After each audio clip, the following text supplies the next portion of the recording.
Oh, isn't she that big boss lady who's surprisingly small, but still has infinitely deep pockets? Oof, she's a fierce haggler. Every time she comes to buy fruit from us, she manages to slash at least 30 to 40% off the selling price.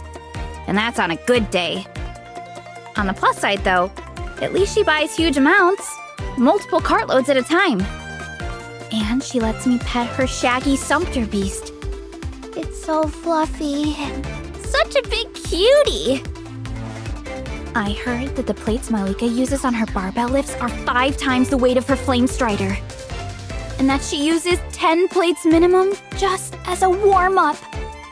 I also heard a rumor that she can lift a boulder the size of a long-necked rhino with just 2 fingers.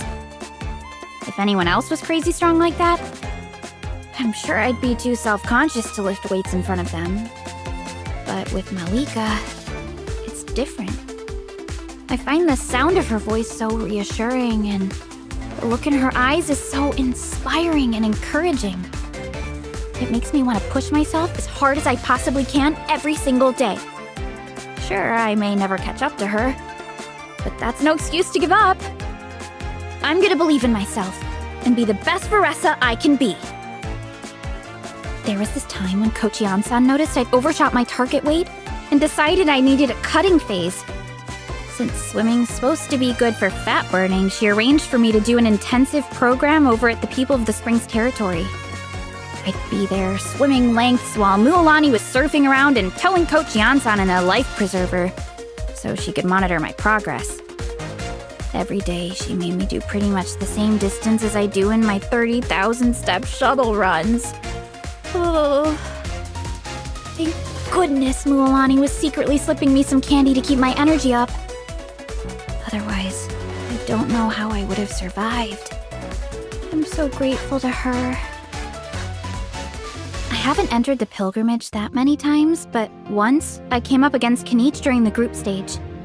That guy is so nimble. He was just dodging all of my moves until I completely exhausted myself. Then he knocked me out cold with one hit. By the time I realized that maybe I should get my teammates to help me pin him down, he and the Sacred Flame were long gone. When I was learning my crafting skills from the Children of Echoes, Mahuru's Gemporium is where I went to study. The craftspeople there talked about Shilonen all the time. I actually only saw her around once or twice, and I never got the chance to talk to her, but boy did I get familiar with her music taste. She put together the playlist they have on in the shop, and all the tracks are super catchy. Really good beats. Perfect for running, too. I swear I can go for way longer on my shuttle runs when that stuff's playing. Oh, I've seen her name in the Reader's Letters column of some comic books. Granny Eatsley is extremely well respected. She's the most powerful hero from the Masters of the Nightwind. But I gotta say, I always assumed she'd look way older. I didn't recognize her at all when I found her in the tavern in a drunken stupor. She didn't have a single mora on her, and she was mumbling to herself, but the only words I could make out were Masters of the Nightwind.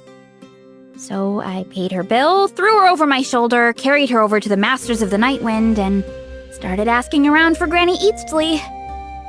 But whenever people turned to look at this person slumped over my shoulder, a look of horror would creep over their face. And then it slowly started to dawn on me that something wasn't quite right. Yan-san is my coach. I look up to her the most out of anyone. She helped me discover my true strength, taught me how to fight, and even got me a job in our tribe's patrol team. She's pretty well respected in the patrol team, so most of the time she gives me my orders, and I go join the fighting wherever I'm needed. I guess that makes her both my coach and my commander too. Coach Yan-san says that even though most of the monsters out there are a piece of cake for me now, I've still got a long way to go.